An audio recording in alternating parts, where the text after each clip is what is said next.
seriously. That's good to hear. Yes, that was great. So, Rob, what do you think? I'll tell you what, it's always good to be prepared, right? It's always better to be prepared when you didn't need to be than the other way around by not being prepared and really wishing you had been. So that's never an issue. I think our biggest story around here with the storm is going to be as we get to Thursday and Friday and Saturday, fringe impacts probably at most, unless I see some sort of change. And a little change now, small change early can mean big changes in that track later. But everything I've been seeing since Sunday has been continuing to turn this storm a little bit more towards the north and eventually northeast. And as long as that's the continued track, that's going to push this more towards the peninsula and less towards the Big Bend. Now, this Category 3 storm is going to get stronger over the next 24 hours. And as it works its way up towards maybe the sun coast of Florida, it is going to get stronger and get a little bit bigger before it runs into that drier air and then starts to weaken, hopefully before it makes landfall. And then as we go through the day on Thursday and Friday and Saturday, what will happen is it'll wiggle a little bit more as it moves north, continuing to weaken. But there'll be those wraparound bands of rain, and some of those could get up against our area. But those are the impacts, or at least those are the most of the impacts that I'm expecting for our area now. Some of those wraparound bands and maybe a little bit elevated wind. And that's about all, unless something changes. And of course, if anything does change, I'll let you know. I see the eye of that storm real distinct, moving right across parts of western Cuba. Now, that's not a very mountainous part of Cuba. That's not a very wide area of land, so I don't think it's going to do much to slow down or weaken this system.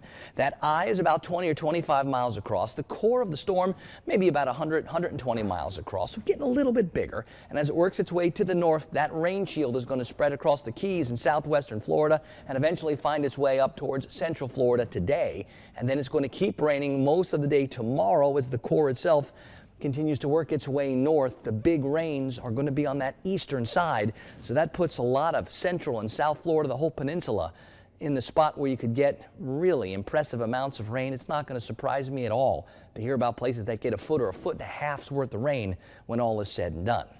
We've got some watches. We've got a hurricane watch north of Tampa, almost up to our coastal areas, maybe getting to southernmost parts of Dixie County, and that's where hurricane-like conditions are possible. You get around our coast, and that's where we have the tropical storm watch, and that's where tropical storm-like conditions are possible. Now, that's different from a warning.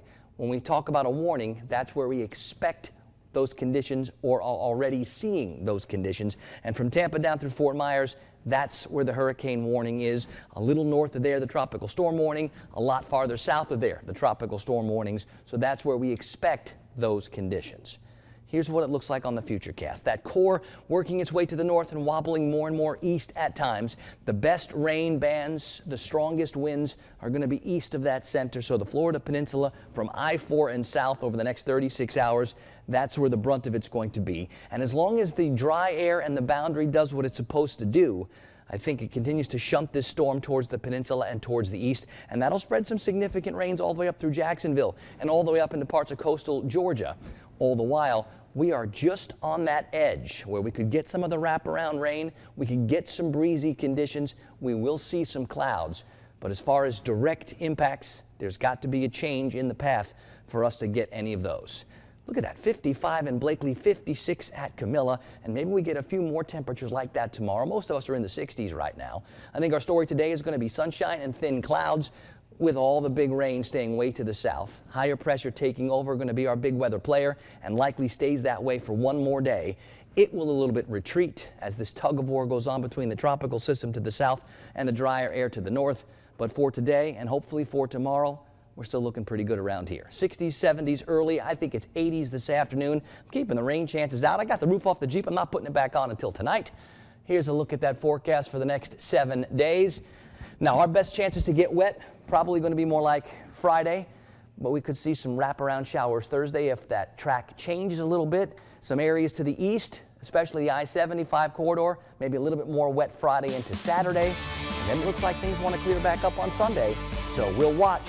But around here, looks like we're far enough away to avoid direct impacts, at least as of now.